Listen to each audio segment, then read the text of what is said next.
Sveiki, jeigu jūs šiuo metu sergate depresiją ar apatiją, galbūt panikos atakos ir nesuvokė, dėl ko tas vyksta, kur yra to priežastis, tai aš jums galiu drąsiai atsakyti, kad visos jūsų priežastys slypi kažkur ten giliai jūsų pasąmonėje.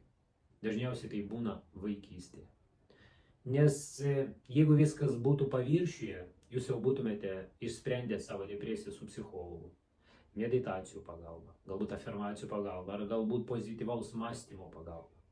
Bet dėja, tas nevyksta. Nevyksta kodėl?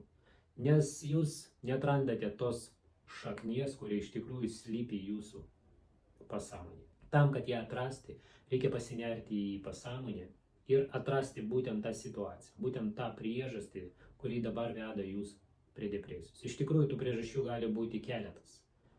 Tai kad regresinė hipnozė padeda atrasti būtent tas situacijas, atrasti tas priežastis ir jas išspręsti.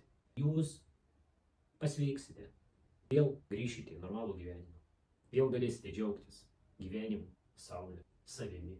Viskas, ko reikia, tai atrasti tas priežastis jūsų pasąmonėje. Tai kad kviečiu jūs į nemokamą konsultaciją, kurioje padėsiu jums rasti tas priežastis. Tai kad iki pasimatymo konsultacijai.